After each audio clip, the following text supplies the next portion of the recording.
Falcons rise to the occasion and even out this series. All right, opening up, it's Falcon Esports on the play. Fnatic, ONIC answering back. A respect for Brusco's Matilda. And it's just another day in the office for Fnatic ONIC, banning out the usual Fanny and Jushin. Yeah, I think it's pretty simple overall. My guess is FNOP once again is going to... What can he do against the Filipino Savage, against the gold standard? Because numbers-wise, you can't beat Kelra. I think it's you're in a spot where maybe the goal isn't to exactly beat Kelra. Homie's to find the cracks in the rest of the team, right? Homie's a 5-time MVP and M6 so far. Top 1. Oh, behind him is Aaron, Shiki, and Skylar, 4 apiece. So with that said, Benny must be looking at that like, not toe-to-toe, not up front. This is the goal. It's gold lane supremacy right now, and Kelra definitely sits at the top of that pedestal. You know, it's funny with Benny, they say he's like the best Bruno out in Myanmar, so maybe if he gets the Bruno in his hands, it could be the difference. But as we are now jumping into the draft for game number 2 in this best of 5 for knockout stage, day 2. And we see Falcons rise to the occasion and even out this series. All right, opening up, it's Falcon Esports on the play. Fnatic, ONIC answering back. A respect for Brusco's Matilda. And it's just another day in the office for Fnatic ONIC, banning out the usual Fanny and Jushin. Yeah, I think it's pretty simple overall. My guess is FNOP once again is going to force FCON into some sort of trade. Now, FCON taking a page out of FNOP's book and banning out the Granger, and now this time Fnatic ONIC have that choice between the Suyo or the Bruno, but I don't think they're going to ban either, man. I think they're willing to throw the trade out. They are comfortable enough to be like, fine, pick which one do you want, man? Exactly. Because we're going to get 2 powers back. Hilda's still open. Cho's still open. So many options, and they ban out the Hylos. So now FCON is in the sticky situation once again. This is what FCON was supposed to do last game. Yep, and FNOP made it happen from blue, red this time. They did it blue, now it's in red. They go, all right. They get the Bruno, and now FNOP can go Suyo X, Suyo Hilda. Suyo Hilda, Suyo whatever, honestly. But it puts Falcon in a good situation, right? And like we said, Benny's definitely comfortable on this Bruno, but Fnatic ONIC not going to waste any time. 2 heavy hitters, the Cho and the Joy. And the Joy has been known to do very well against the Suyo. It can win out in the 1v1s. We've seen so many junglers win out against the Suyo. It's one of the few junglers right now who can go to like toe-to-toe in terms of just 1v1. So now FCON has to think maybe they don't pick the Suyo. Maybe they go for something like the Alpha. Bovius again. This one looks a little better against the Joy and the Cho. Yep. So maybe it's not complete comfort, but at least it looks good. So in the first phase alone, I can say that Falcon Esports are again hedging on Royal Milk. A lot of their big wins in Swiss, and even in the opening day of knockout, was off of Royal Milk popping off. So far, it's looking like Falcon Esports have that at least in the first phase. The Monster Mage picks up the Farsa once more. I like this against the Phobius. Well, we have to see what's going to be the response in the gold lane, though, right? I mean, we see the Bruno picked up from Benny. There's been a couple of different marksmen that have rose to the occasion. With the Granger being off the table, you still have the Moskov. You still have the Natan. The Layla. Doing really good. The Layla. We saw it from Kelra before against the Bruno. That's right. I'm just saying, we can't count Kelra out. No. I'm not even worried about his gold pick because it doesn't really feel like it matters that much. Like, he'll make ends meet with whatever you give him. Exactly. Now, how hilarious would it be, but just as well, very justified, that Falcon bans the Bea and the Layla, and then they allow the fair pick of the Moskov. You know, it'd be funny to see Fnatic ONIC pick up the glue.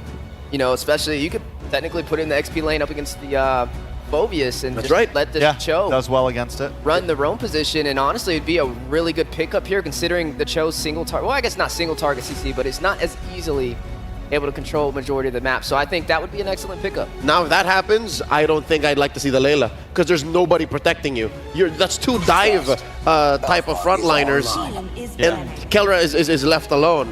Kelra's good, but not, no peel good. I'm on the mind of FCON jungle right now. And Alpha's gone. Suyo is open, but I think FNOP wants them to go Suyo. They'd rather I'm him almost Suyo. looking last, you know, slot 5. They go for maybe an assassin here. Maybe it's time to bring out something like that, the Haya, something along those lines. We know they have that type of jungler in their kit, and it could be troublesome for the Farza and the rest of the team. But the stats say Suyo has a better score over Joy. Is I haven't Fnatic seen the 1v1. exactly? Is Fnatic ONIC the one to say, you know what? You don't know the beast. You don't know the Sigma jungler. You haven't seen him mewing, looks maxing, Ohio Phantom Tax. You haven't. So maybe they'll allow that, and that's exactly what they're saying here. I mean, they can go for it, and it will work. I mean, it can work. It's pretty much whoever gets the first few kills, right? From what we've seen, we saw yesterday, we saw Joy win out sometimes. We saw the Suyo win out. Whoever scales a bit quicker is going to win out. Yeah, right now you are seeing that Claude picked up. It's going to have a little bit of that survivability working inside of Kelra's favor. I mean, he was already hard to kill before, right? But now it's going to be even more challenging. Not to mention, he should be able to soak in to the more tankier composition with that Phoveus and that Tig on the other side. And there's the Suyo confirmed. You still need a mid laner. What does BX7 pick up here? His Vex is open. Vex is open. Eve is open Eve too. is still open. We saw the Eve Tig from FNOP yesterday, and it did wonderful together. They could go for something like a Root. Oh no, they still need a mid. Vex. Your team is picking. Oh, They go for the Pharaohs this time. But against the Claude, against the Farza, against the Joy, it's a little scary. They're picking that into multiple counters. Well, they can go the glue. I would have said Vexana just for the fact if you could deny the glue from Fnatic Yeah, but ONIC. glue gets hard countered. You're going to by get the blown Pharaohs. up. Yeah, you're going to get blown up. Pharaohs destroy. Oh, true. Glue. That is Yeah. true. Priestess of Primal Keep it Lightning, simple. the Put hunter Kirk of on the evil gods. the Edith. Did you see That's Kirk the last night? signature You monstrous. see Kirk last night? He did not. I'm just kidding. Monster. All right, y'all know he didn't die. So, with that said, let's throw it over to our casters. Calling game number 2. Nice one, Ian. Let's go. Hey, you know who saw Kirk last night? We did. And everybody else saw Kirk's performance, but also Phoveus and Benny's Bruno this time around, man. I gotta say, it was an electrifying game 1, but this draft this time for Falcon Esports, is it gonna be enough to take them into the series and even it out 1-1 again? You know, I do have to agree with Trex, man. You picked up the Faramis up against the Farsa and the Claude, natural counters of the Faramis. They're just gonna burn through the Netherrealm, but let's still see how Falcon will respond to Fnatic ONIC. They've got to respond. They both have comfort picks leading into this game. And really, when it comes down to it, you got to be able to contain the lightning that is Fnatic ONIC Philippines. We'll see if Falcon can soar high. Game number 2, jumping to the land of Dawn. It breaks down to this, Dax and King Kong in the jungle. This time Dax, also a pick that he loves to take into the games. We'll see how he answers mid lane. It gets a lot of action early on, especially when we see the Cho in play. And this time they'll try to secure the buffs and the early rotations. But Ingon, anything sticking out so far emblem-wise for you when we get a preview of it? Not so much. It's just that Dax, again, resulted to the Impure Rage, so you know that he wants to go for the sustain. Not so much about the attack, but looking at Kelra, unfazed, unbothered. Quantum Charge, Master Assassin. Yeah. He wants to go aggressive in the gold lane. This is what I love about Kirk, too. Kirk loves the Warcry emblem on the Edith, and there's a reason why he gets so many kills when he does pick it. Such a comfort pick for him, and we've even seen him go to the extent of just taking Lords alone. So, again, something that Falcon Esports wants to go ahead and keep in consideration. A lot of the early poking going back and forth. Brusco loves to be pretty aggressive on the Cho. A King Kong, too, on this side of the jungle. Oh, Kirk, okay. Or Chatter Flicker combination. Here comes King Kong. Might be able to take down Dax.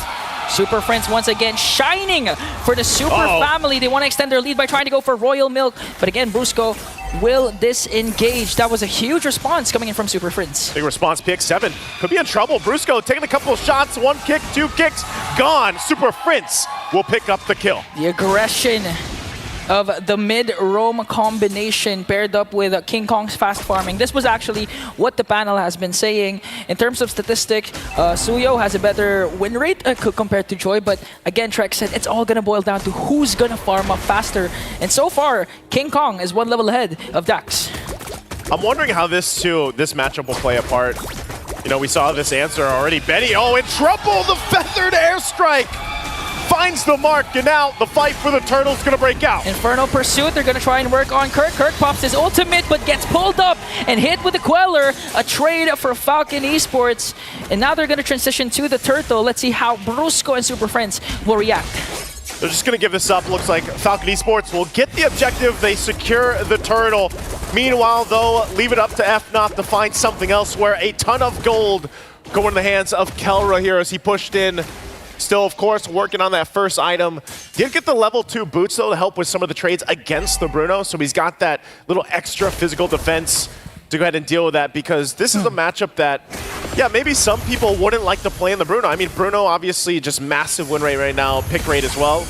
The Claude so much, not so much so. You know, it's specific gold laners and players that really like to utilize this, and Kelra being one of them. Actually, we just see a lot of the gold laners from the Philippines like to go for the Claude, and it's always something they can take into consideration later in the game where they split push on the map. Yeah, and I think that's why Fnatic ONIC Philippines early rotated up top, because we've been talking about this a while ago, that they normally don't engage in a gold lane, but in this case, since the opposing team has the Bruno and Keller has an unfavorable hero in this Claude, they have to work on the gold lane, but right now Royal Nick with an Infernal Pursuit. They're gonna go in. Kirk, a little bit of health still left, will flicker on out defensively, so gonna be just fine. Now still the fight, gonna disengage both sides, but some battle spells, ultimates used in that exchange. There's the kick though. And the feathered airstrike. PX7 though with the Nether Realm to try and save Kid X. Brusco forced to use the flicker.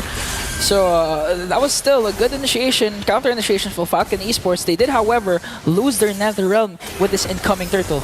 Part of this again too is just to be able to contain, you know, allowing your junglers to get the buffs. Now look at King Kong. He can actually go in. Looks like it was taken, so Dax, no purple buff for him. Yeah. You were just about to say that the junglers need to get their buffs, and King Kong already stole one. 1.2k gold lead for Fnatic ONIC Philippines, but still Falcon Esports still putting on, trying to control the higher ground in Turtle Pit. They want to go for the neutral objectives as much as possible to try and delay Fnatic ONIC Philippines' fast rotation. This is how you keep up with the tempo of Fnatic. If you can't go for kills, go for those objectives. They're going to go for it. Feathered airstrike. There's the kick. Okay, paired up with a feathered airstrike. A mega kill coming in from Super Friends, but they're going to answer back by taking down Brusco as well. They have full control over this turtle, but King Kong will make it in time. I'm not sure if he's going to get there in time. Dax will get the turtle. And the Primal Wrath coming in from Kirk, but PX7 goes in with the Nether Realm. Look at King Kong with Electrifying. Oh. He's going to take down one more, make it 2. No trade for Falcon. They did, however, get the turtle, but Fnatic ONIC Philippines will transition in the middle lane. Benny making his way alongside Dax. They will hold on to the turret. Benny taking a couple shots, but it's Kelra now taking that, but he's going to be fine. And meanwhile, down to the bottom side, King Kong just pushing in. There's the kick. Oh, and the feathered airstriker reached Kid X, forcing him to use the Sacred Hammer to evade. And again, how many times have we seen King Kong? Actually, we don't see it because it's always an off-cam kill on the bottom lane, Naisu. He's everywhere and anywhere that he needs to be, and it just seems like FNOP continuing on. Now, Benny could be in trouble. Okay, there's still no Jeet Kune Do. Okay, it connected, but Benny, okay, we know that Benny is one of the best Bruno players, not just in a specific region, but actually in the whole M6. And now he has to step up, especially when it reached the 16-minute mark where Bruno is really activated, can go for a potential comeback up against Fnatic ONIC Philippines. But in order to do that, the rest of the members from Falcon need to step up and try to extend the game to that mark. This is what FNOP likes to do. They like to play on all fronts, all lanes. You know, feather airstrike just to go ahead, get that limit test in on Royal Milk. Does get brought down under half health, but he's going to be fine. Essentially, it's Falcon Esports to go ahead and adjust, you know, side of the lanes, top side too, maintain what they can. And like you mentioned, Benny, he needs to get to the point where, you know, he has the space to work with. He can actually go ahead and utilize the setup from Kid X, hopefully later on, and they can even rely on Royal Milk to stay that front side again. They're going to easily burst down Kid X right away. Not even a single reaction from Falcon Esports. Now going to transition up top. They're going to gang up on Benny. Benny in trouble. Sliding tackle in. Brusco one hit away. Won't get it. still alive, and they pick up a kill now on Benny. Oh, that was a quick response for Fnatic ONIC Philippines. They know that their power spike is now Super Friends with the feathered airstrike paired up with the flicker. Now Kirk goes in with the Earth Shatter PX7 with the Nether Realm, but it's not going to out-sustain the damage. Kelra goes in with a Blazing Duet. That's going to be a double kill for King Kong. And just like that, in your words, Naisu, Fnatic ONIC Philippines, they're just too damn good. Right now, they are charged up and ready to go. They'll get this turtle as well. It is still 2-1 in terms of turtles, but man, every fight that's going right now, it's FNOP that comes out on top of it. They have to be able to take down Super Friends. I mean, we've seen the utilization of the flicker defensively, aggressively, and everything. So, Falcon Esports, they want to be able to lock someone down, but who do they get? Because even when you think they're actually going to be able to kind of withstand a forced fight, it's either Kirk or it's Brusco. Every time that flicker is available to Brusco, he's going in, trying to set up a kick here. Now at this point, they'll have to respond. Falcon Esports trying to find up what they can. And when you're looking at the damage, the amount of damage that's being done here, they just need more time to farm up. The fact that they have this fairness in their favor, it's not the same amount of damage burst that comes out from Super Friends. You know, at this point, Super Friends is really trying to force PX7 to use the Nether Realm right away before they fully commit, but here comes the play. Oh, Kikondo plus Flicker combination, gonna bring down Royal Milk. Infernal Pursuit's not gonna be enough now again, gonna transition onto Dax. Will they overcommit though? They don't have minions, and under the turret, they might go for the discipline route and just walk away. Falcon at this point, trying to get what they can across the map. It's probably going to be this tier 1, but they get the information that you guys might want to back off from that as the rotation comes through from Fnatic, ONIC, PH, and this is what they like to do. Dax in trouble. Kelra. Still going to be fine. Kelra won't dive into that, but they will work on the tier 2 turret now. PX7 joining him up. Not going to go down just yet, but Super Friends. Another there strike, going to connect onto 2, forcing PX7 and Dax to walk away, zoning them out. Fnatic ONIC Philippines, they're going to have minions under the middle lane. Are they going to commit the mid push? Because right now they have a 7.3k gold lead. At this point, you're free to do anything. Yeah, when you have this kind of lead, it's really...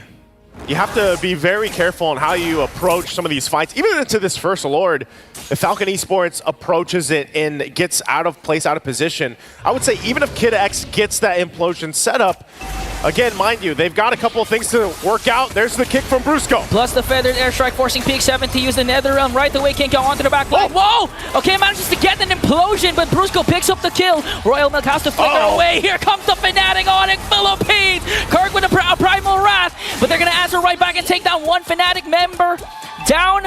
Oh, Super Friends. That's 2 kills for Fnatic ONIC Philippines in exchange for Kirk. He's keeping Dax there. Dax is going to go ahead and regen, but King Kong will jump in.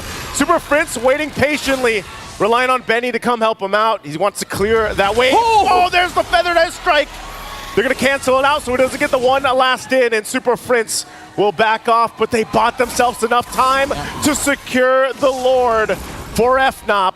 King Kong waits a little bit longer, and there you go. Objective secured. Fortunately for Falcon Esports, you know, the Faram is actually scared off Super Friends as far, so that was one more hit to Dax with a feathered airstrike. So Falcon Esports, they did not lose any bodies, but Fnatic ONIC Philippines, they got the Lord uncontested, and now they're going to try and make sure the minions are, the minion waves are managed. Going to try and take down all inhibitor turrets as much as possible with a 9.2k gold lead. Again, it's a massive lead for them, so Falcon Esports backs against the wall. We saw a preview of the team fight potential. Even if an implosion is set up, they just don't have enough firepower right now. So this main idea might be to get a pick here. King Kong, though, elusive as he is on the Joy, will be able to just freely get away. Still waiting for that Lord to push in. So Falcon wants to stay in this game. With this kind of deficit, they've got to be able to pull the Holy Defense off. A miracle play, if you will. They try to hold on at the tier 2 in the mid. Kirk will jump in, gets the tackle out. Feathered airstrike drop down, and the shields are going to be popping. There's Brusco once again as a threat, looking for the kick. They just get a couple shots in the base turrets as King Kong approaches with that bottom wave. But right now, Falcon Esports holding in. This might be the moment, though, as this next powered-up wave will push into the base. Okay, Brusco has the conceal. He does have the flicker. But I think Fnatic ONIC Philippines, they're not going to overcommit because Falcon Esports made quick work of the mid lane minions and now going to transition onto the top and to the bottom. Fnatic ONIC Philippines trying to play as disciplined as possible. They can't find the proper angle to penetrate the defense, to penetrate the front line and get to Benny. Still, give it up to Falcon Esports, even despite being down this much. Hold on to their base turrets, even if it's just barely in the mid lane. Looking at the items, you can see the glaring difference between the gold laners. You know, nearly 3,000 gold difference. And they're able to take a risk because of the fact that Kelra has these items now in the mid lane. KidX targets Kirk onto the back line, gonna get ganked up by 5 Super to the rescue. Defender airstrike gonna take down Kirk. Once again, Fnatic ONIC Philippines, King Kong with the electrifying beach, trying to go for the back line, but PX7 with a clutch Nether Realm, and all the while Kelra just worked on the top lane inhibitor turret, executed flawlessly by Fnatic, but a heads-up play for KidX for Falcon Esports. Took them a little bit longer, but they got the 2 base turrets down off of that Lord take. And again, Kelra now picking up the Malefic Roar. As we were saying, the spark difference between the gold laner damage is a massive. And so we're looking at another 5+ minutes, really, for Falcon Esports, possibly to get back in fighting form. They might have to go ahead and give up even the next Lord at this point, unless they can somehow get a pick off. And I feel like that's what they've been trying to do, but it just hasn't worked. Because most of the times you have people like, you know, these heroes like the Joy that are just scouting things out, and King Kong can easily get away unless he's locked down properly. Picks up the Divine Glaive himself, so the amount of magic damage being utilized here between him and Super Prince, and even to an extent, Kirk is a massive. Yeah. The Lord will be started up. Still looking to make a play up there on the top, trying to get that tier 1 down. Quick work on this Lord take. Okay, an uncontested Lord for Fnatic ONIC Philippines and Falcon Esports. They're no longer looking for a trade. I think with their current composition, they can, however, try and clear this, especially if no one gets picked off and KidX makes another miracle implosion play. So it's still possible for Falcon Esports to try and turn things around and force the game into the 16-17 minute mark when Benny is going to be activated for their side. Benny's positioning is what's crucial here. You can still play around the fact that you have a Nether Realm to help you. He's got a little bit of defensive, picks up the Rose Gold Meteor, so he's got that BOD also for Dax on this, possibly the last defense. We'll see how they play apart. FNOP takes the last base turret in, and now walking in slowly with the Lord up front. Taking a couple shots, they still respect the damage that can come out. Benny on the front side, gonna get checked, but they actually defend, even despite the 13K lead right now for FNOP. Not sure if they actually go in further. It looks like they do really want to just be disciplined here because of the fact that they have to respect how much utility is actually there for Falcon Esports. Yeah, again, they have the Nether Realm and KidX can go in anytime with the implosion. So Fnatic ONIC Philippines, even if they have this huge lead, 12.9k, even if they had the Lord, even if they have damage coming in from Kelra, the utility, the PX7 alone with the Nether Realm is going to be enough for Falcon Esports to out-sustain 2 to 3 seconds worth of damage coming in from Fnatic ONIC Philippines and eventually enable Benny to just wreak havoc up against Fnatic ONIC Philippines. Not to mention, he did, however, pick up the Rose Gold Meteor, as you mentioned, and he does Ashes Purify. So in terms of positioning, when it comes to those clashes, it's going to be also hard for Fnatic ONIC Philippines to lock down on Benny. Sort of surprised, you know, with FNOP, even with the lead that they have, based off even what we saw in game 1, how kind of slow they're taking that approach into the base. And part of it really is just because, for example, if one person goes down from FNOP and they overextend into a base push, that's a whole lot of gold going to whoever gets that kill from Falcon Esports. And if it's Benny, obviously he's pretty much there. I mean, he does have the itemization that he needs, still working on the last one. But you can already see it. You know, when they get a preview of the damage, when they're defending, it's there. And a Nether Realm alone is enough. No matter how behind PX7 was, for example, Nether Realm is enough utility and enough value to actually turn base defenses, where we've seen this even in previous competitive games for MLBB before, where a Nether Realm, a clutch timing on it, can keep you into the game. So it's FNOP practicing that disciplined approach. You're still waiting for that Lord to come up. Not really going to be able to find anything from this, so rather just kind of out of stalemate until Falcon Esports gets in that defense mode again. Yeah, Fnatic ONIC Philippines gonna do this by the book. Gonna try and get an uncontested Lord, but looking at the position of the rest of the members of Fnatic ONIC Philippines, if someone for Falcon Esports tried to get information, get vision, for sure Fnatic ONIC Philippines won't be afraid to try and dive down and get a burst. Well, Lord's up here now, so Falcon will just let it get taken. They know that even if they approach towards this. It's going to be gone in an instant, as it is. Another Lord now in the hands of FNOP. This is most likely the one that could end the game. So have they bought enough time earlier on? We did say, you know, Falcon Esports needs about 5 minutes. They got the 5 minutes. They made that work. That was one of the boxes they had to check. Now can they make this a team fight, a defense to possibly turn the game in its favor? Again, they have, what, no turrets down. So they have to win a base defense and possibly swing towards the base of FNOP. And as they wait for that Lord to approach, FNOP will deal with the waves managing them up. And this is one of the things, you know, Dax himself has good damage on the Suyo, but he's nearly just got to wait for Kid X. If Kid X lands this implosion, it's going to be great, but already Kid X in trouble. They got spotted out and bursted down. Kid X Immortality will be popped. Whoop. That's one member down for Falcon Esports, but Kelra actually is not going to mind Kid X anymore. They want to go for the tower push. Without Kid X, though, can they even win this fight here? They're going to break out. Okay, they're going to zone out the members of Falcon Esports with a feathered airstrike. They're going to log onto the base and win game number 2 for Fnatic ONIC Philippines. And off a questionable positioning, punishing the positioning mistake, man. We don't even get to see Falcon Esports go for the base defense that they were building up to and they bought time for, as FNOP will punish any mistake they see. Now at 2-0, match point for this series. Again, going back to the drawing board here for Falcon Esports. You know, Fnatic ONIC Philippines, even though they're a hyped up, exciting team, they're still not afraid to showcase their discipline, their macro gameplay, and their patience up against a team like Falcon Esports. That game was executed to perfection by the whole squad of the Super Family. Man, I'm just not sure the call there. You know, with Kid X, that was crucial. I was saying, you know, we need this implosion to see the tide turn possibly in the fight, but hey, maybe the panel can make sense of that. Panel, take it away. What do you guys think about this one?